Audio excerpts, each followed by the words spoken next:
My husband cheated on me with my sister and apparently, they have a child together. Since she is pregnant, let's get a divorce.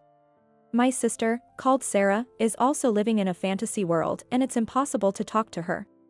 The law is fair, and those who hurt others must make amends accordingly. I'll make sure they pay for what they've done. My name is Mia, and I work for a real estate company. I married John, whom I've been dating since college, at the age of 27, and I believe I've been leading a fulfilling life. To be honest, I must admit, I lack feminine qualities. Having learned about hierarchies and seniority in sports teams, and mastering the art of navigating through them, I believe I'm utilizing my strengths in sales. Never would I have imagined that someone like me, who loves sports and lacks femininity, would end up dating a man in college and getting married as a working adult. John and I got close after taking the same lecture in college, and that's how our relationship started. The relationship continued, and while I worked in sales at a real estate company, he began working as a temporary employee at a local public organization. It's great that we both found jobs. I've been curious, though, why did you decide to work for a public organization? Were you interested in it? Nah, not really. I just wanted to work somewhere chill. I couldn't understand his mindset for a moment. I'm not really cut out for sales. And working as a temp in a public organization might lead to a permanent position, so I thought it'd be good. Choosing a job with such a casual attitude was something I never knew people did. At the time, discovering this new side of John was something I considered a positive. That's interesting. We work in different places, but let's do our best. Despite both of us being new to working life and struggling, our relationship smoothly progressed to the point where he proposed. Mia, will you marry me? Yes, I'd be happy to. The proposal felt like a dream scenario that only happened in dramas, and I couldn't help but shed tears. Keeping the top sales position in a male-dominated real estate company was partly thanks to John's support. Though continuing to work hard is great, I've also been fantasizing about how fun life could be with children of our own. One day, while having lunch at work, I received an email. The sender was my older sister, Sarah. Sarah was everything I wasn't: cute, graceful, and the epitome of femininity. Though we were different, we've always been close. How about going for afternoon tea at a hotel sometime? I also want to celebrate your company award we talked about. I had just told Sarah about being honored for maintaining the top sales performance for a year. Imagining the time spent chatting with my dear sister over tea, surrounded by jewel-like sweets. During this blissful moment, the conversation shifted to Sarah's love life. You know, my boyfriend recently took me on a drive. He made an original album with my favorite songs. And it matched the beautiful scenery perfectly. That sounds wonderful. Where did you go for the drive? At first glance, the conversation seemed normal, but I felt something was off after asking Sarah. I had met her boyfriend a couple of times before, but was he really like that? The person she described didn't match my memory. When I met him before, he seemed like a struggling student, or kind of nerdy. I remember him having a very studious image. Did he change his look? It's been a while since you last saw him, so yeah, you could say he's changed. Last time, you were complaining that your boyfriend seemed a bit unreliable, right? Has that changed? Was I? Maybe you're confusing him with someone else. Regardless, it's good to see Sarah happy. Lately, John has been complaining about having to work late more often. He used to come home on time, but now he often returns around 9 or 10 p.m., and sometimes he doesn't even call before taking the last bus home. Which he used to do. When I asked him to at least call because of dinner arrangements, he got irritated. Can't help it. I'm working hard as a public employee. Overtime is unavoidable, but I'd still like you to call as before. I don't have time for that. Whether I can become a permanent employee depends on this, so don't meddle. He seemed uncharacteristically angry. Was John always like this? For now, I decided it would be best to leave things be, as provoking the situation further wouldn't benefit anyone. Around that time, Sarah mentioned she wanted to talk about something important. I thought it was a good opportunity, so I suggested we grab a drink at a newly opened bar. John's been coming home late recently, so a night out is fine by me. I heard there's a new place you would like. No. I have some errands to run at night. Would it be okay if we just had tea during the day? Sarah seemed hesitant, but there must have been something on her mind. Luckily, I had some compensatory leave accumulated, so we agreed to meet at a cafe during a weekday afternoon. When I arrived, Sarah was already there, looking a bit under the weather.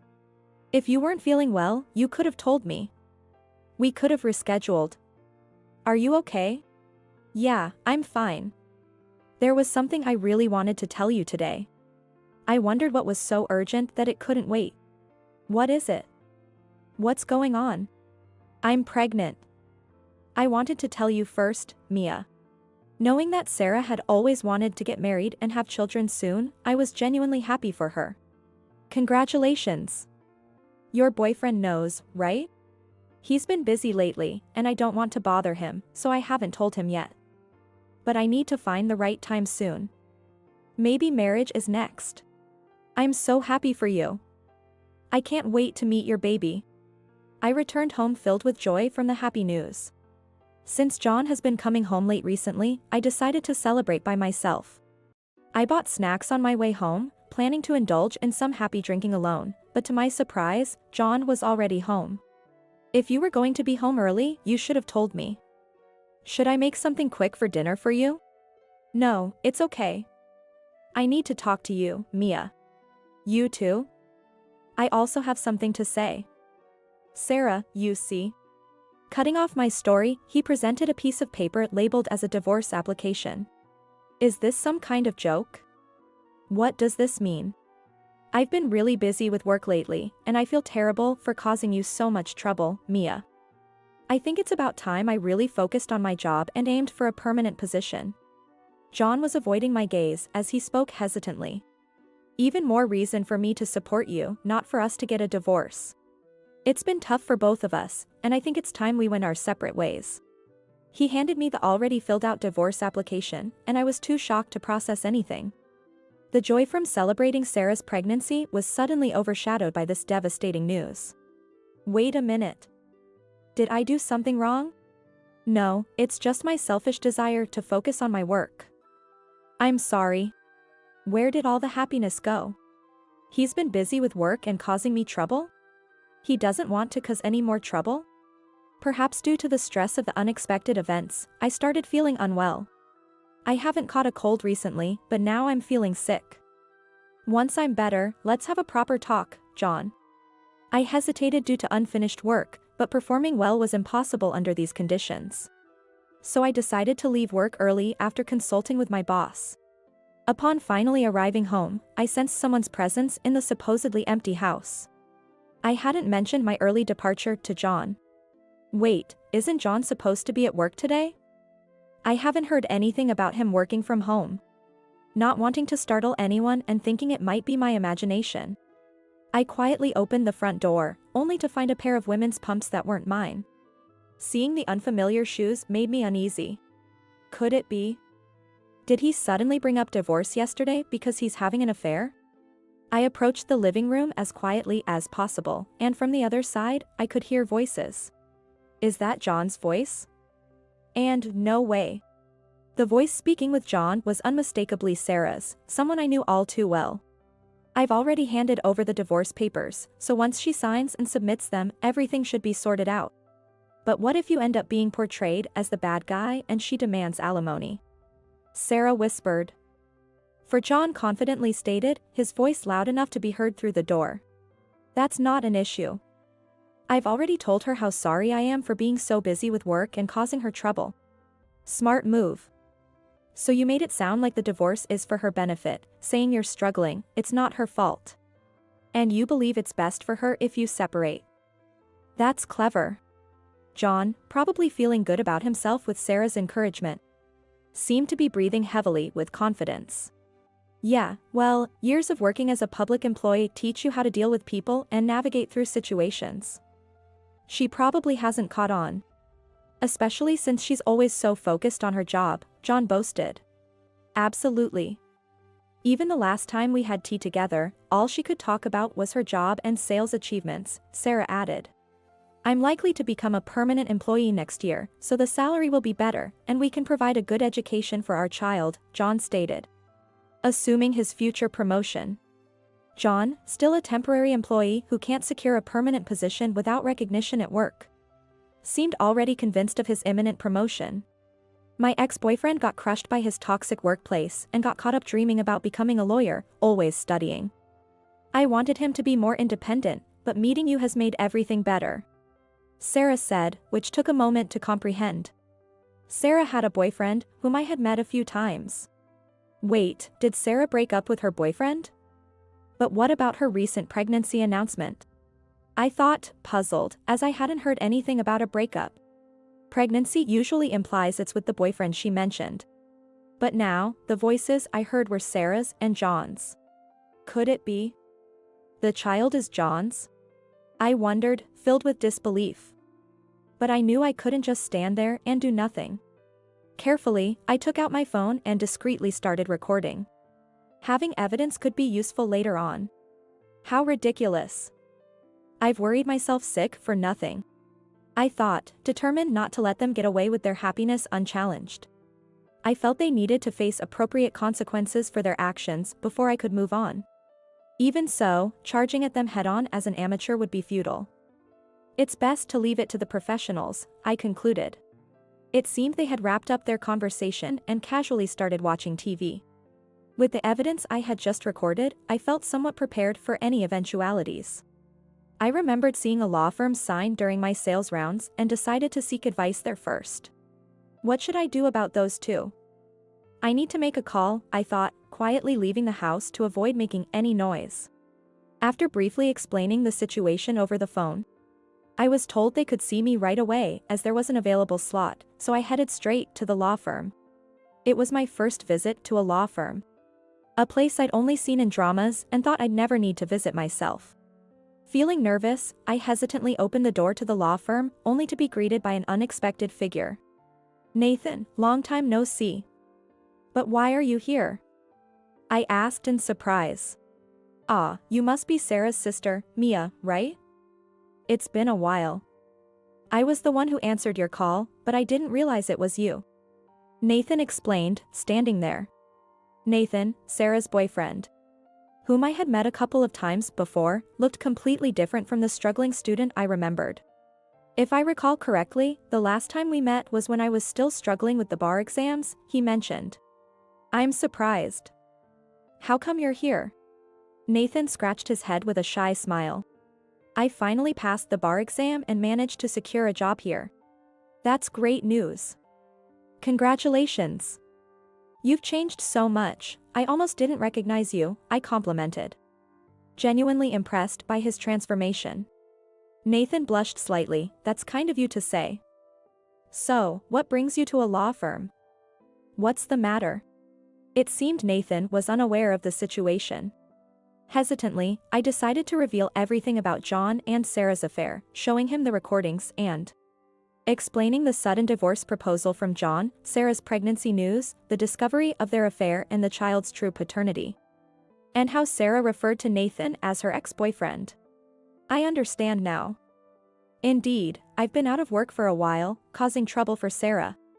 I apologize for suddenly bringing this up, noting Nathan's conflicted expression. Ex-boyfriend, huh? Are you still seeing Sarah? I asked. We were meeting, but she's been turning me down lately, and I thought something was off, Nathan explained, making me realize the miscommunication between him and Sarah. I was also busy with the bar exam, and Sarah said she was busy with work, so I reduced how often I reached out. But I see now what was really happening, he reflected. You didn't know about your sister or the pregnancy, I noted. Right. She told me we might not be able to meet for a while, so I was planning to tell her about my new job once I settled in, Nathan shared, torn between his roles as Sarah's boyfriend and a new lawyer. We might have a case with the evidence you've gathered, but it would be more solid if we ensure they can't deny it before bringing it to us, Nathan advised. I suspected as much. The evidence might be too weak as it stands, I conceded. Nathan then offered a helpful suggestion. Why not use a detective from a firm we work with? It made sense, charging in with what I had might only yield a minimal settlement. If I'm not careful, I might end up not causing them any real damage. If you recommend it, Nathan, I might consider hiring a detective, I contemplated. I can't just sit back and do nothing, Nathan stated. It might be a roundabout way, but I decided to hire the detective firm Nathan recommended to gather more substantial evidence. The detective collected an impressive amount of evidence within a few days. Enough for Nathan to confidently say it would turn the tide in our favor. A few days later, armed with the evidence, I called John and Sarah to a diner. Telling John it was to finalize the divorce papers and telling Sarah it was to give her a pregnancy gift, which they both readily agreed to. Now that we're all here, you both know what I want to say, don't you? I began, noticing their fleeting discomfort before they regained their composure. I need to go to the hospital after this, so let's make this quick, Sarah rushed. In a position to say that? Do you understand what you've done? I countered. Sarah looked at me in shock, while John glared. I left work for this, thinking it was just the final check for the divorce papers. Enough is enough. John complained. It's not just about work, maybe you should be more concerned about something else. I hinted, pointing at Sarah's stomach. Whose child is it, Sarah? I pressed. It's Nathan's, of course. You know we've been dating. We were even talking about it possibly being time, she claimed. And what part of the divorce papers did you want me to check? I asked, before laying out the detective's findings on the table. Enough. The investigation showed the child is yours, John, I revealed. Who would say such a thing?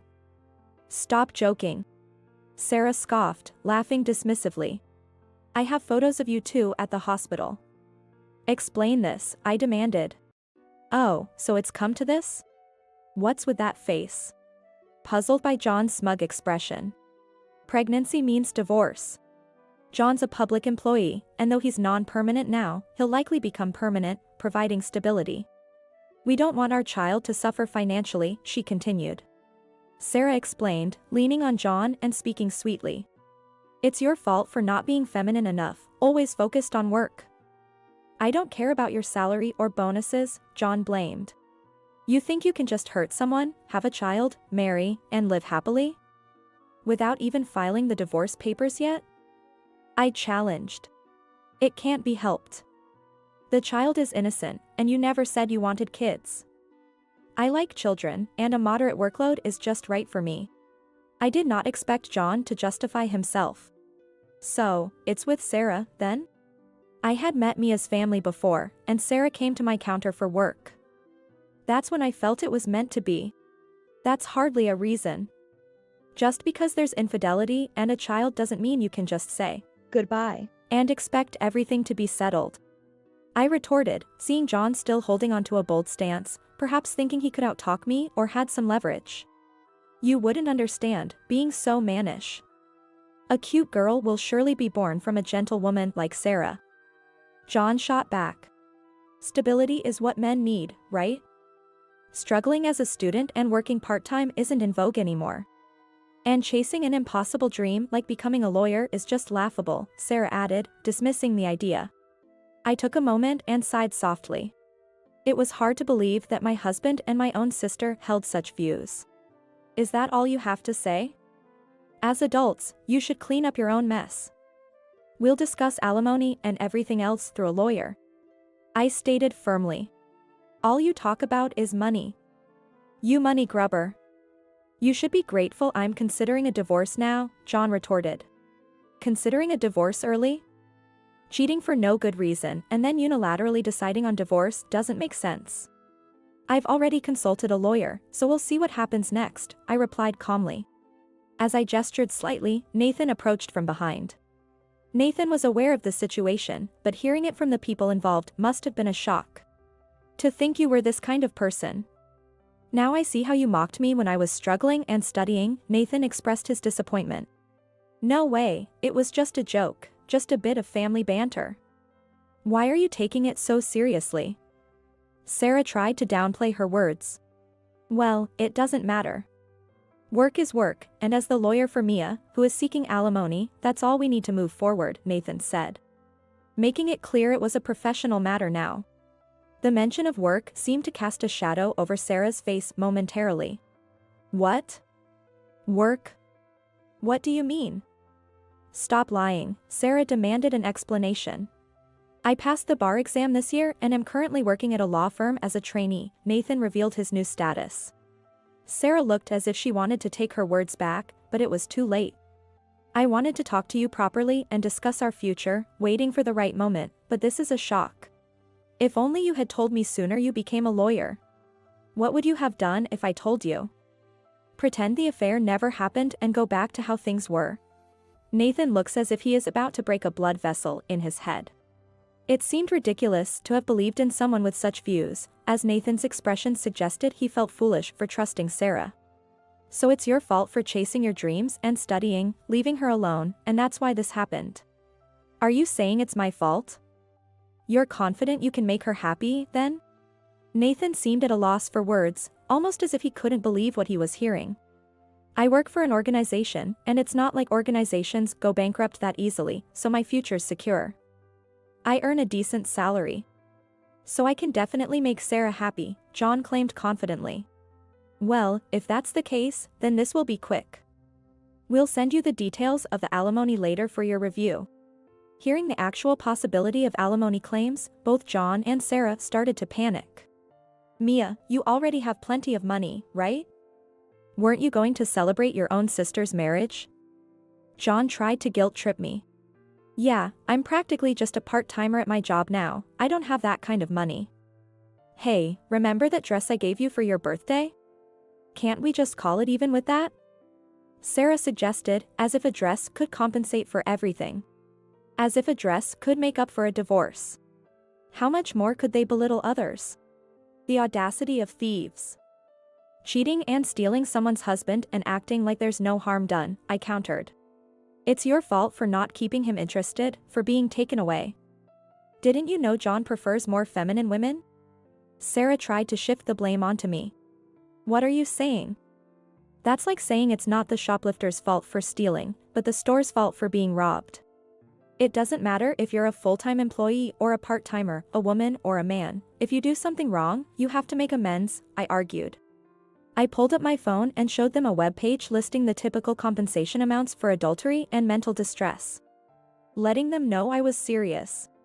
Well, if you're prepared to deal with the consequences, then I suppose it can't be helped. John seems to be doing well as a distinguished organization employee, so I'm sure you'll manage somehow, I said with a hint of sarcasm. Organization employee or not, I don't have a fancy title, and this amount. You don't feel even a little bit responsible for lowering it? John pleaded, looking up at me. But there was no room for pity. Not at all. I've done nothing to be ashamed of in our marriage. How dare you? Sure, we've had our share of inconveniences living under the same roof, but that's no reason for an affair with my sister. Nor a reason to reduce the alimony, I continued, standing my ground. After leaving the diner, I went straight to proceed the divorce. Now I am officially divorced. What a relief. I'm better off without him, I sighed, feeling a weight lifted off my shoulders. The proceedings that followed the divorce happened swiftly. Although Nathan, being a junior lawyer, didn't take on my case as the main attorney, he was actively involved in supporting the lead lawyer. Thanks to Nathan's efforts in connecting me with a highly competent senior lawyer who specialized in divorce and infidelity cases, I was able to secure an alimony that exceeded the standard amount. It really makes a difference when someone understands the pain of others. And to think I trusted. I mused. Grateful for Nathan's empathy and support. It seems Sarah had a tough time after everything unfolded. Her family, suspecting something was amiss when my divorce occurred around the same time, confronted her and ultimately disowned her after learning the whole story. Despite being considered beautiful and a good listener, leading to a wide circle of friends, Sarah faced a series of fallouts with longtime friends due to the scandal. One friend, after inquiring about her gleeful marriage announcement, realized the groom was my husband, leading to widespread knowledge of the incident and Sarah being labeled a homewrecker, causing others to distance themselves from her. Everyone's avoiding me. Isn't that terrible? Say something to them, Mia, Sarah pleaded. What can I possibly say after you did what you did, got pregnant, and stole your sister's husband? It's shameful, I responded. John, too, felt the repercussions at his workplace once the cause of our divorce, which involved an affair with his sister-in-law, was leaked. He had assumed he would become a permanent employee in the next round of personnel changes. But the organization decided they couldn't retain someone involved in such a notorious rumor. We met once after the divorce to discuss alimony, but it was a disastrous encounter. What should I do? I've been fired from the organization. I can't even pay the alimony, what now? John lamented.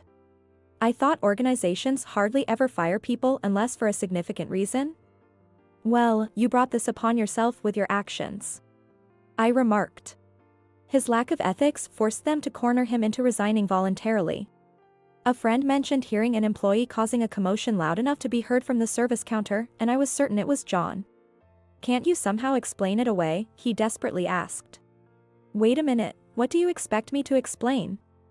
I'm struggling to understand how you could even think like that. I expressed my disbelief. It's true what they say, you can't keep people from talking. The story of the man who pursued his sister-in-law and ended up fathering a child with her spread rapidly, leaving both of them nearly unemployable. Nowhere will hire me, I have no money, I've got nothing left. What should I do? John despaired. Well, you still have Sarah and the child you love, right? There's nothing I can do for you now.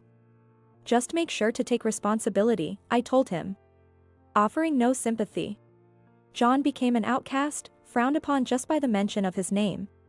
Given the situation that made it seem almost impossible for him to remain in his hometown. He still couldn't easily give up his home due to the decades-long mortgage remaining on it, and so he continues to live there, enduring the judgment of others. After divorcing John, I decided to devote myself to my work more than ever before. My efforts to improve my sales performance continued, and I even started attending business school on my days off to further my career. Fortunately, during my time at business school, I connected with a CEO of a large corporation, leading to an unexpected job offer. I was thrilled not only to be recognized for my abilities but also grateful for the opportunity to test my skills in a new environment. The company is significantly large, with the potential to nearly double my current salary, making this opportunity attractive both professionally and financially. My skills as a salesperson are sharp. Seizing this chance to reach new heights, I feel my life is now more fulfilling than ever.